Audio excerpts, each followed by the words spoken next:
Why did the laughter stop the moment she stepped forward? The range had been loud a second earlier, too loud. Brass clinking on concrete, cheap jokes, confidence masquerading as certainty. Then she moved and the noise thinned as if the air itself had decided to listen. She didn't look like what they expected. No uniform, no rank. No reason, at least in their minds, to be taken seriously. Just a woman in a faded red jacket, hands steady, eyes distant. The kind of distance that wasn't empty but crowded. They didn't see the weight she carried, not the kind that bends your spine, the kind that settles behind the ribs and stays there. She heard the word sweetheart like she'd heard worse things before, softer things too. The tone mattered more than the word casual, dismissive, already convinced of the ending. $100 bill waved like a flag of certainty. 5 shots, 5 targets, a joke dressed up as a challenge. She almost walked away. That was the first fight of the day, not with them, with herself. Because a part of her was tired.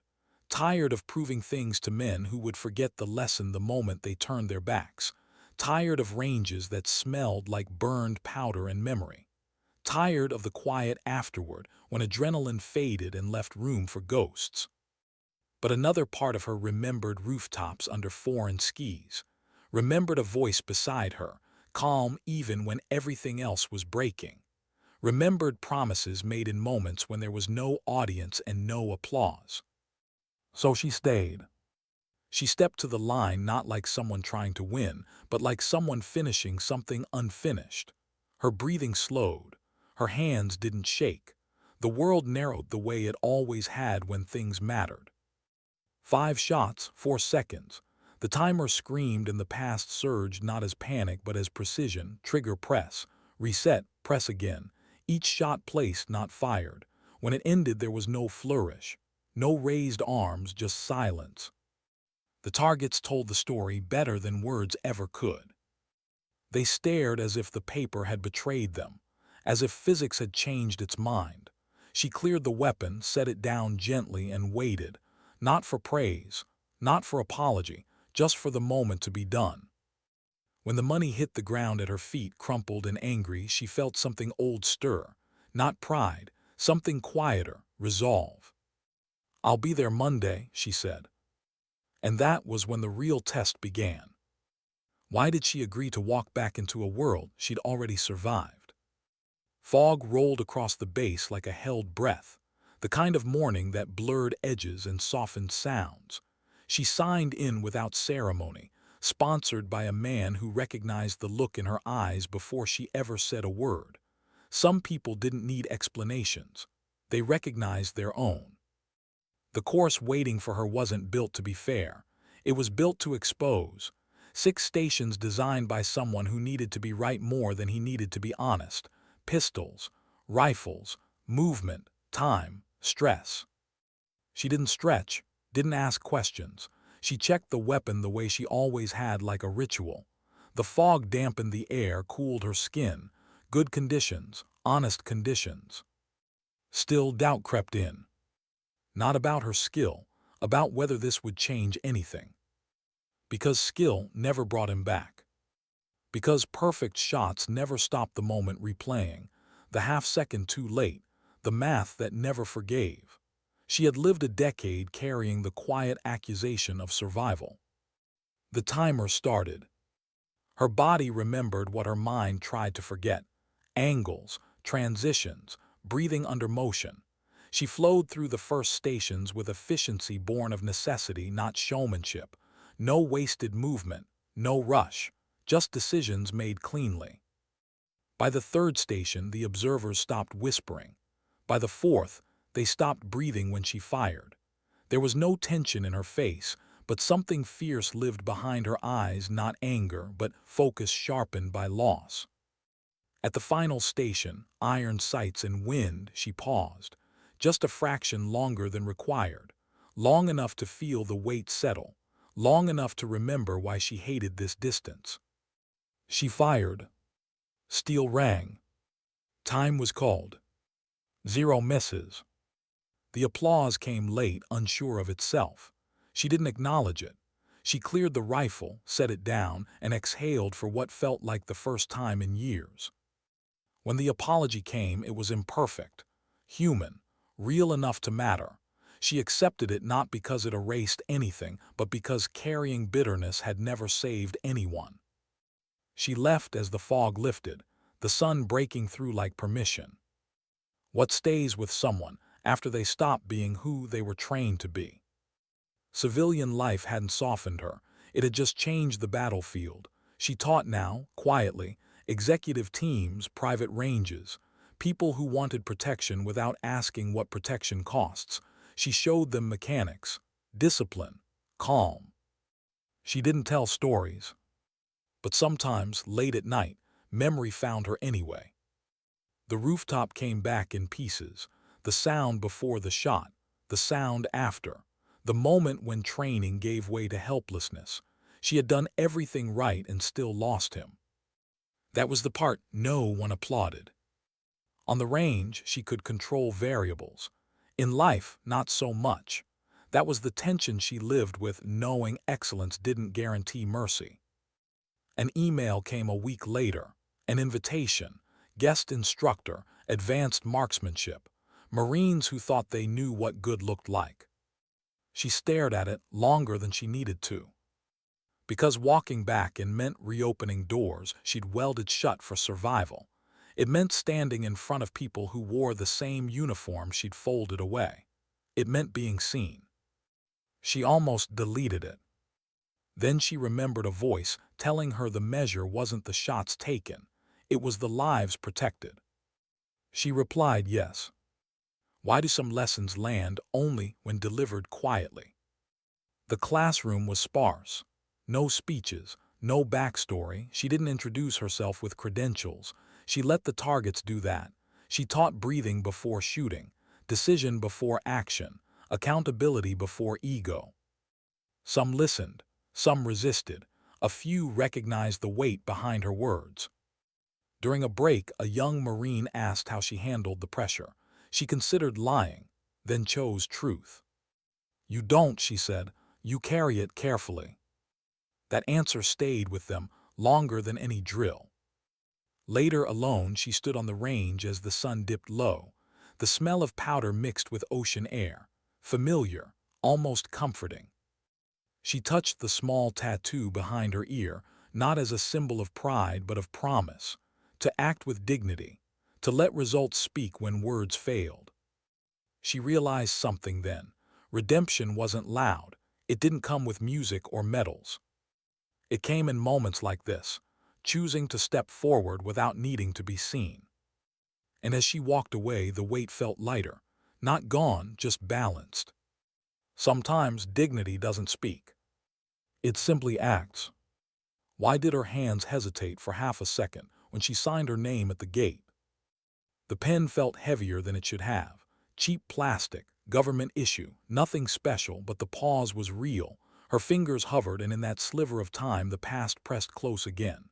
Signing in meant stepping back onto ground she'd sworn she was done with.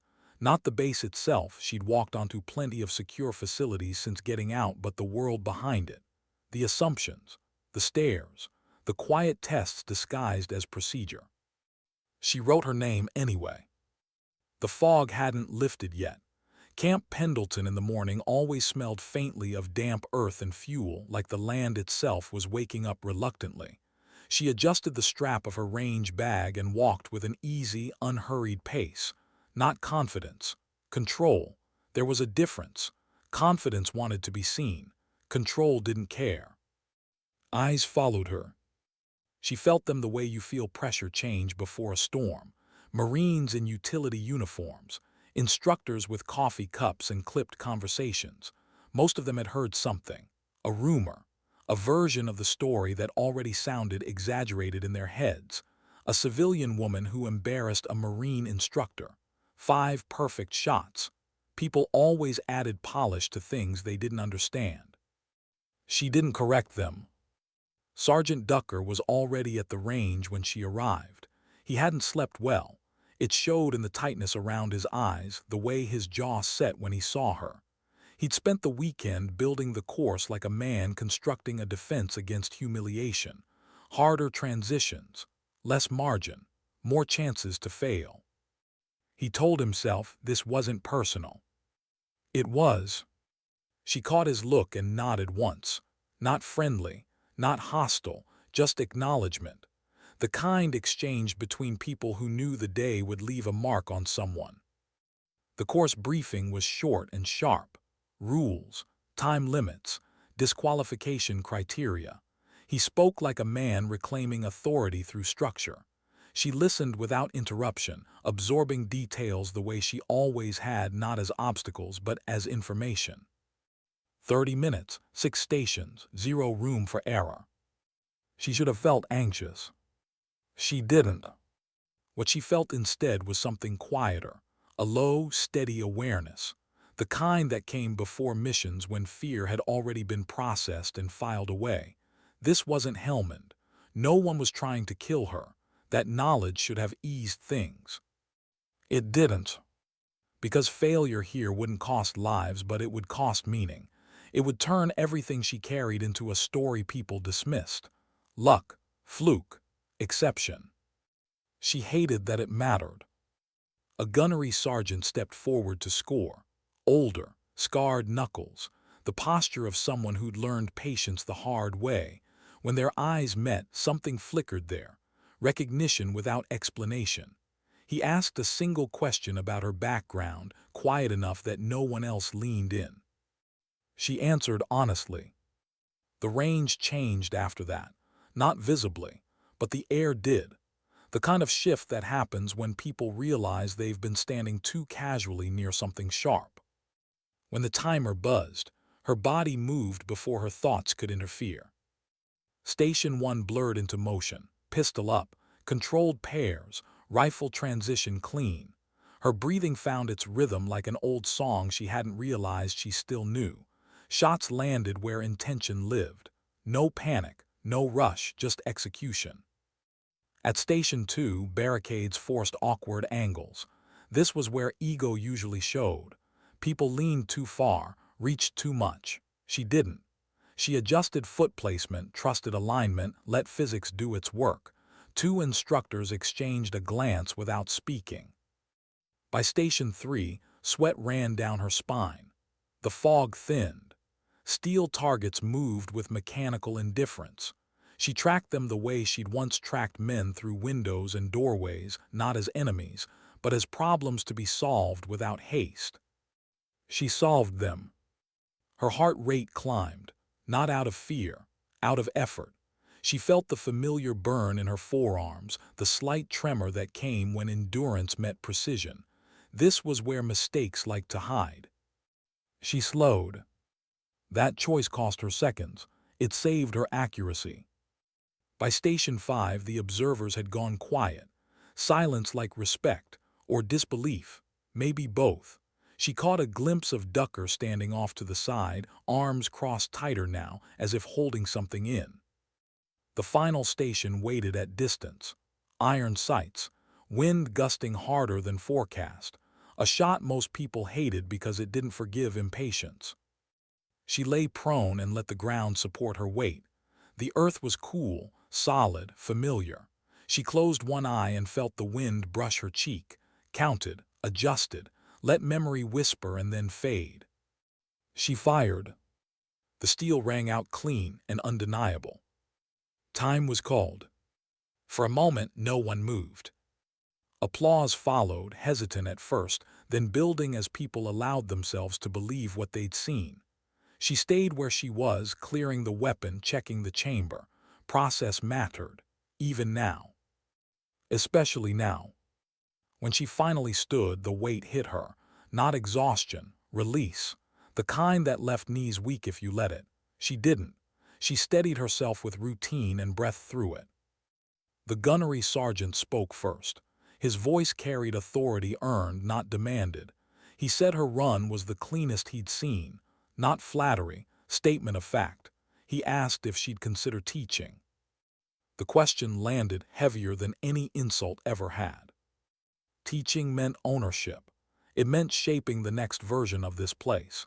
It meant accepting that her past could be useful instead of just painful. She didn't answer right away. Ducker approached after the crowd thinned. No swagger now, just a man stripped of certainty. His apology wasn't eloquent. It didn't need to be. It was sincere enough to matter. She accepted it without ceremony. Holding onto resentment, she'd learned, was just another way of staying deployed. As she packed up, a younger Marine lingered. Awkward, careful. He asked about a name from her past, one she hadn't heard spoken aloud in years. When he shared what that man had once said about her, something tightened in her chest. She didn't cry. She nodded once. And when she walked back toward the parking lot, the fog had finally lifted. Sunlight broke through in thin bands, warming the asphalt. For the first time in a long while, the memory didn't feel like an anchor. It felt like direction. Sometimes, proving yourself isn't about winning. It's about deciding what you're willing to carry forward and what you're finally ready to lay down. Why did the quiet feel heavier after the applause faded? She noticed it as she pulled onto the highway, the bass shrinking in her rearview mirror. The noise of the range was gone. No steel ringing. No shouted commands. Just the low hum of tires on asphalt and the ocean air slipping through a cracked window. This was the part no one talked about. The part after performance, after validation, when the body finally asked what it had cost. Her hands tightened on the steering wheel. She hadn't expected the invitation to linger the way it did. Guest instructor, advanced marksmanship. It sounded clean, professional, almost flattering, but beneath it sat something rawer, an opening, a responsibility, a door she'd sealed shut because walking through it once had nearly broken her. She drove past the exit to her apartment and kept going. The coast road curved gently, cliffs falling away toward water that looked calm from a distance and violent up close. She parked near an overlook she'd found years ago, back when sleep came in fragments and movement was the only thing that quieted her mind. She shut off the engine and let the silence press in. That was when the doubt finally surfaced. Not about whether she could teach. She knew she could. Skill wasn't the question. It was what teaching would force her to confront. Standing in front of Marines meant standing in front of echoes. Every range command would sound like another time. Every prone position would bring back another body beside her that didn't get up. She rested her forehead against the steering wheel and breathed. Ignored, that was the word that surfaced, not by them, by herself. She ignored the truth for years. That part of her didn't want to disappear. It wanted purpose. It wanted to matter again, not through violence but through guidance. Her phone vibrated. A message from an unfamiliar number, short, direct. "This is Gunny Valdez. Doors open if you decide to walk through it." No pressure, no follow-up. She stared at the screen longer than necessary, then set the phone face down. The ocean wind rattled the car slightly, like a reminder that time didn't stop just because you hesitated. That night sleep came in broken flashes. She dreamed of wind, not sound, pressure, the way it wrapped around rooftops and whispered lies about distance.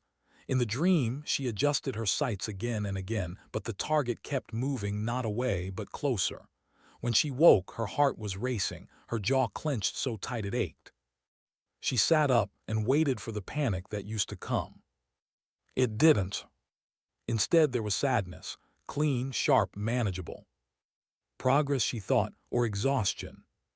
The first day back, as an instructor, came a week later. She wore neutral colors, no rank, no patches. She didn't want authority handed to her before it was earned. The classroom was half full. Marines of different ages, different units, some curious, some skeptical, a few openly resistant. She recognized the look. She'd worn it once herself.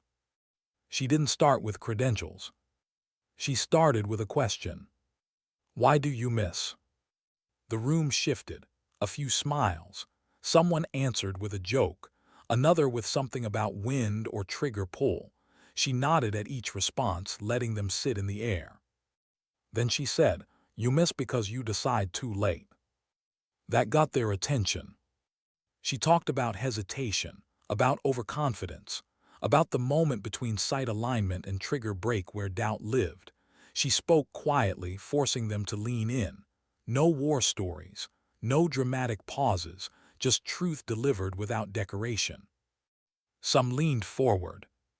Some crossed their arms tighter. On the range, she didn't correct immediately. She watched, let mistakes happen, let frustration build. Then she stepped in, adjusted a foot here, a grip there, small changes, big results. When targets tightened, eyes widened. Respect crept in sideways. During a break, one Marine stayed behind, younger than the rest, nervous energy. He asked how she stayed calm under pressure. The question wasn't academic. She saw it in his hands. She told him the truth she'd learned the hard way. "You don't eliminate fear," she said. "You make room for it, then you work anyway." He nodded like that answer mattered. After class, she sat alone on a bench while the range emptied. The sun dipped low, casting long shadows that reminded her too much of evenings overseas. She felt the familiar ache in her shoulders, physical, honest. She welcomed it. For the first time in years, the weight felt shared. But redemption isn't linear.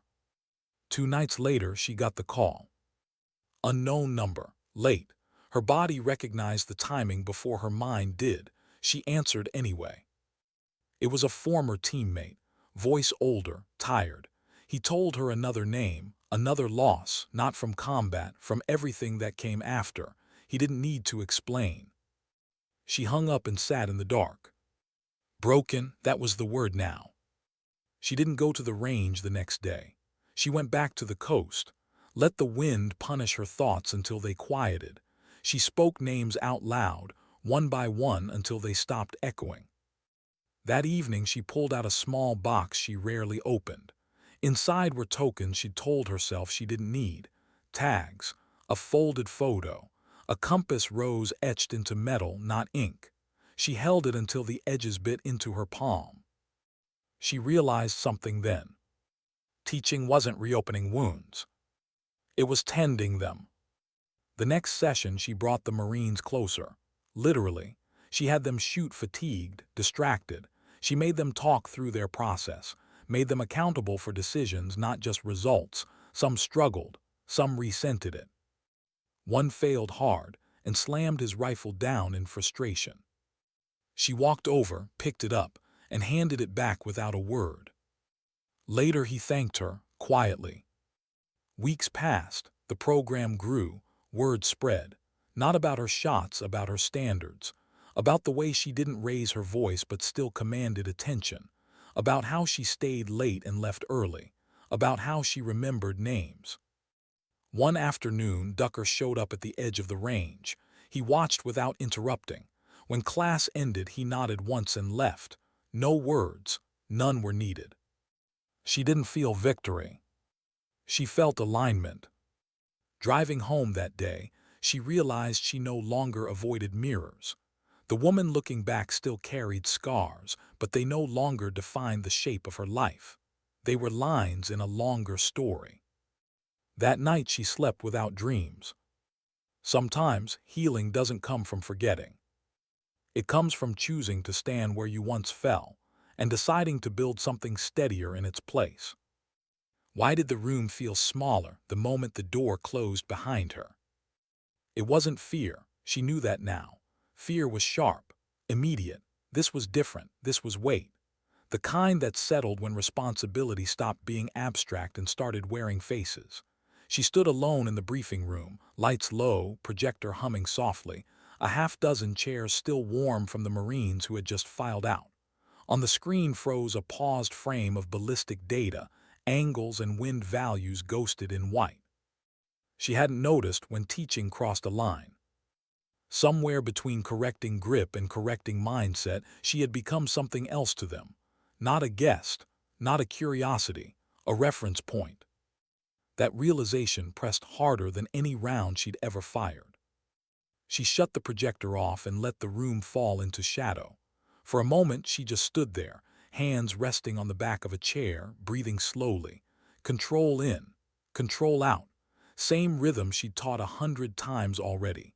Funny how advice always landed last on the person giving it. Outside, the range was quiet, the kind of quiet that only existed between cycles. Soon, another group would arrive, another set of expectations, another chance to get it right or wrong. Her phone buzzed. This time she didn't need to look to know who it was. Gunny Valdez didn't text often. When he did, it meant something had shifted. Command wants to formalize the program. Your call. Formalize paperwork, titles, schedules, permanence. Her chest tightened. She walked out onto the range and sat on the wooden bench where she'd first watched them shoot weeks ago. The sun hung low, painting the targets in gold and shadow. She remembered sitting on a similar bench once, years back, waiting for a bird that never came fast enough. Anxious, that was the word now. Not because she doubted herself, but because she knew exactly what commitment cost. Commitment meant staying when it would be easier to disappear. It meant letting people depend on you. It meant risk. She lived a life where risk had teeth. A group of Marines passed by, laughing, energy loose after a long day. One of them spotted her and straightened, instinctively respectful. He nodded. She nodded back. That alone answered part of the question. Later that week, the program became official. No ceremony, no announcement, just a new line on the schedule and a quiet understanding that she'd be there. She adjusted. She always did. Built lesson plans that focused less on marksmanship and more on judgment. Brought in scenarios that forced them to slow down instead of speed up. Some hated it. Some needed it. One afternoon, a Marine froze mid-drill, not physically, mentally. His shots scattered wide, breathing erratic. She stopped the line and walked him off quietly, away from eyes and expectation. Sat him down. Said nothing at first. He broke before she did. Words spilled out about pressure, about failing, about being afraid to let his team down. His hands shook as he spoke, shame layered thick over fear. She listened. Then she told him something she'd never said out loud before. I missed once, she said, and someone I loved paid for it. The words landed heavy. She didn't elaborate. She didn't need to. His eyes lifted to hers, searching for judgment and finding none. They went back to the line together, slower, cleaner, better. That night, alone in her apartment, the old doubts returned, not as ambush, as inquiry. Was she helping or just rewriting her own story through them? Was this service or avoidance dressed up as purpose? She poured a drink and didn't touch it. Instead, she opened the window and let the ocean air in. Let it carry the sound of traffic, distant and indifferent. Life moving forward whether she felt ready or not. Broken things, she'd learned, didn't need to be hidden. They needed structure. The call came 2 days later. Not from the base, from a number she recognized instantly, even after all these years. Arizona area code. Her chest tightened before she answered. It was her mother. They didn't talk often. Grief had taught them different languages. Her mother spoke in memory. She spoke in silence. The call was awkward at first, whether neighbors, nothing that mattered. Then her mother said, I heard you're teaching again. The word again hung between them. Her mother hadn't followed her career, hadn't asked for details. It had always been easier that way. But this time there was pride in her voice, careful, earned. Her mother told her something she hadn't known, that her father, near the end, used to say she was the steadiest person he'd ever met, that teaching her to shoot had been his way of teaching her how to live, patient, accountable, awake. The line went quiet after that. She cried then, softly, no sobs, just release. Hopeful, that was the word now. Weeks turned into months, the program expanded, other bases called, other instructors observed. Some challenged her methods. She welcomed it, debate sharpened truth, ego dulled it. One afternoon during a joint session, a visiting officer questioned her authority openly. Not cruelly, just firmly. She answered calmly, invited him to run the drill his way. Then she ran at hers. The results spoke. She didn't gloat. She never did. At the end of the day, she walked the range alone, picking up brass, a habit she never broke, each casing a reminder of energy spent, of decisions made, of moments that could never be undone. She thought of the rooftop again, but this time the memory didn't end with loss. It ended with her moving forward anyway, calling it in, applying pressure, refusing to freeze. Survival wasn't the absence of damage. It was motion despite it. As the sun dipped, she felt something settle inside her. Not peace, not closure, something sturdier. Belonging. Not to the uniform, not to the past. To the work. Sometimes, strength isn't proven in the moment everyone is watching. It's proven in the quiet after, when you choose to stay, teach, and carry forward what you've learned, even when it still hurts. Why did the smallest mistake haunt her more than all the perfect shots? It happened on an ordinary afternoon. No spectators, no visiting officers, just a routine drill under a pale sky that looked undecided about rain. The kind of day where nothing dramatic was supposed to happen. Those were the days that scared her most now. Combat had taught her how to function under chaos. Normalcy demanded something harder, trust. The Marine was young, barely out of training, eager in the way that still believed effort alone could conquer uncertainty. He rushed a transition he shouldn't have rushed. The round went wide, not dangerous, not catastrophic, just wrong. She caught it immediately. She corrected him calmly the way she always did, reset the drill, walked him through the fundamentals again. He nodded, embarrassed but focused. The line moved on. But her chest stayed tight. Because in that fraction of a second she'd seen it again. Not the miss, the moment before it. The decision made too fast. The confidence that hadn't earned its footing yet. She'd seen that moment once before, years ago, with consequences that rewrote her life. That night sleep didn't come. She lay awake listening to the ocean push against the shore, rhythmic and unforgiving. Her mind replayed the drill on a loop, dissecting angles that didn't matter, wind that hadn't been a factor, variables that had nothing to do with why her pulse refused to settle. Guilt, that was the word she didn't like to say. Not guilt for what happened on the range. Guilt for believing, even briefly, that she could prevent every failure now. That teaching had given her control she never truly had. She sat up and pressed her feet to the floor, grounding herself in the present. The room smelled like salt and old coffee. Her gear rested neatly by the door. She learned that order helped when thoughts refused to cooperate. Her phone lit up. A message from the Marine she'd corrected earlier. "Ma'am, sorry about today. I'll fix it." She stared at the screen. That was the danger, not the miss. The belief that failure was a personal flaw instead of part of learning. She typed back slowly, choosing each word like a placement shot. "You don't need to fix anything. You need to understand it. We'll work it." The reply came fast. "Roger that." She set the phone down and finally slept. The next day, she changed the lesson plan. Instead of drills, she gathered them in a loose circle on the range. No rifles at first, just conversation. Some shifted uncomfortably. This wasn't what they'd signed up for. She saw skepticism ripple through the group. She asked them about mistakes. At first, no one spoke. Then one admitted missing a qualification once. Another talked about freezing during his first live fire exercise. The tension eased as honesty found space. She told them what she believed now, shaped by years of replaying one night from every possible angle.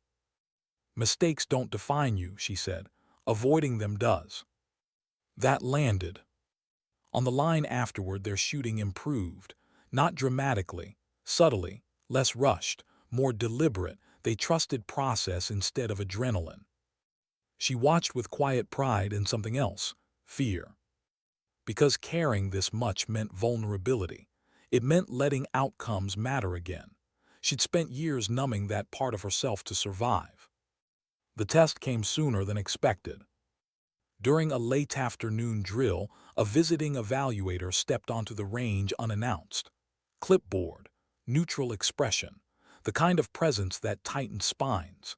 He watched silently, taking notes while her Marines ran scenarios she designed. She felt her shoulders tense. Not for herself, for them. One Marine stumbled, not physically, mentally. His shots drifted. His breathing went shallow. She wanted to step in to shield him from the weight of judgment she knew too well. She didn't. Instead, she caught his eye and gave a small nod, a reminder of training, of trust. He corrected, finished strong. The evaluator stayed quiet. Later, in private, he told her the program showed promise but lacked measurable aggression. He said her focus on restraint might limit combat effectiveness. He wasn't unkind. He was doing his job. His words followed her home like a shadow. That night she walked the shoreline until the sky darkened and the water disappeared into black. Aggression, effectiveness, words she'd lived by once, words that had kept her alive and cost her sleep ever since. She asked herself the hardest question yet. Was she teaching them to survive war, or to survive themselves afterward? The answer wasn't clean. A week later, the Marine who'd rushed the transition requested extra time. Voluntary, no credit, just work. She met him at dawn. The range was empty, quiet enough to hear gulls overhead. They worked slowly, painfully slow, breaking every motion down until it felt almost silly. By the end, his shots tightened. More importantly, his breathing stayed steady. He thanked her, not with enthusiasm, with understanding. That mattered more. The call came from command days later. They reviewed the evaluator's report. There were concerns, questions, meetings scheduled. She felt the old instinct rise, the one that said leave before you're pushed. She didn't listen to it. In the meeting, she spoke calmly, explained her philosophy without defensiveness. She didn't argue metrics. She talked about decision-making under stress, about longevity, about the cost of speed without judgment. Some listened, some didn't. But when she left the room, she felt something she hadn't expected. Proud. Not because she'd won, because she hadn't compromised. That evening she sat alone on the range bench as the sun set. The smell of powder lingered faintly, carried by the breeze. She thought of all the shots she'd taken in her life, the ones that mattered, the ones that haunted. She realized something then. Redemption wasn't about erasing mistakes. It was about refusing to repeat them in yourself or in those who trust you. Sometimes, leadership isn't proven by how hard you push. It's proven by how carefully you teach others to slow down and still move forward. Why did the silence feel earned this time, instead of empty? It came at the end of a long day, the kind that didn't announce itself as important until it was already over. No evaluations, no visiting brass, no conflict waiting to erupt, just the steady rhythm of training, correction, repetition. The kind of work that rarely made headlines and almost never made stories worth telling unless you understood what it prevented. She stayed late, as she often did. The range lights hummed overhead, casting pale circles onto the dirt. Brass glinted faintly where it hadn't yet been collected. The Marines were gone now, laughter fading into engines and distance. She walked the line alone, picking up casings one by one, dropping them into a pouch she'd carried since her first deployment. Each casing was warm memory, energy spent, decisions made and released. This time her chest didn't tighten. She paused at the far end of the range and looked downrange, past the silhouettes, past the berm, toward a horizon that had learned not to promise anything. For years, this was where her thoughts always drifted back to that rooftop, to the wind call she replayed too often, to the fraction of a second that split her life into before and after. But now, the memory arrived differently. It still hurt, but it no longer accused her. She sat on the bench and let herself be still. No drills to plan, no standards to defend, just the quiet after honest effort. Her breathing slowed without instruction. Her shoulders eased. The ache in her body felt deserved, the kind that came from building something instead of surviving something. Her phone buzzed once. A message from Gunny Valdez. Command approved continuation. Program's yours. No congratulations, no flourish. Just trust. She exhaled and closed her eyes. She thought about how close she'd come to walking away. How easy it would have been to let that first victory on the civilian range stand as a story she could tell herself on bad nights. Proof she still had it. Proof enough to justify leaving again. But staying had done something winning never could. Staying had changed the ending. The following weeks passed quietly. That was how she knew it was working. The Marines moved differently now, less frantic, more intentional. They asked better questions, not about how fast they could shoot, but about when they should, about angles of responsibility, about what didn't show up on qualification scores.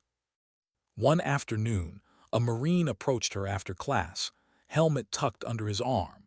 He hesitated the way people do when they're deciding whether honesty is worth the exposure. He told her he'd been offered a slot for an advanced deployment pipeline, something he'd been chasing since boot. He should have been thrilled. He was. He asked how she knew when to say yes and when to walk away. The question hit harder than any evaluator ever had. She didn't answer right away.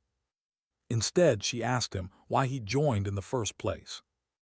He thought about it, talked about family, about purpose, about wanting to be useful when things went bad. He stopped there, unsure. She nodded. "You don't decide with fear," she said finally. "And you don't decide with pride. You decide with alignment, if who you'll become out there matches who you can live with afterward." He absorbed that quietly. Later, she wondered if she'd given him enough, or too much. Teaching was like that. You never knew which words would stay and which would fade. The anniversary came without warning. She noticed it halfway through the day, a date written small on the corner of a range log. Her hand stilled. The world tilted just enough to remind her it still could. Years ago, this day had been a weight she'd braced for weeks in advance. She'd isolate, drink too much, avoid sleep. This time she kept teaching. Not out of avoidance, out of respect. That night she went back to the coast alone, sat where the cliffs met the water. She took the small compass rose token from her pocket, the one she rarely touched anymore, and turned it over in her hand. It had once meant survival. Then it meant guilt. Now it meant something else. Direction. She spoke his name out loud, letting it carry on the wind, thanked him for what he'd taught her, forgave herself for the rest. No ceremony, no audience, just truth spoken once and released. The next morning she brought coffee for the range staff. Small thing, human thing, they joked, complained about weather, talked about nothing important. Belonging didn't announce itself. It accumulated. Months later, Ducker asked if he could sit in on a class, not to observe, to learn. She agreed without comment. She watched him struggle with drills he once would have mocked, watched him adjust, improve. She didn't correct him publicly. Some lessons needed privacy. At the end of the day, he thanked her, simply, no excuses left to give. She nodded and watched him walk away lighter than he'd arrived. She understood that feeling now. On her last range of the season, she gathered the Marines before dismissal. No speeches, no moral framing. She just told them one thing. "Skill gets you through the moment," she said. "Judgment gets you through the years." They nodded, some already understood, some would later. She watched them leave, one by one, carrying pieces of her teaching into futures she would never see. That was the hardest part, and the point of it all.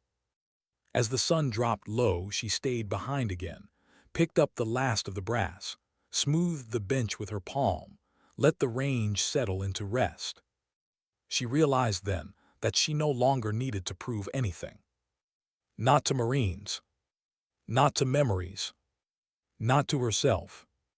The shots she'd taken would always be part of her story, so would the ones she hadn't been able to take back, but they no longer defined the ending. She stood, slung her bag over her shoulder, and walked toward the parking lot as the lights clicked off behind her. The silence followed, not hollow this time. Whole. Because sometimes dignity doesn't speak. It doesn't demand recognition or raise its voice. Sometimes dignity simply acts quietly, consistently, until the world adjusts its understanding around it.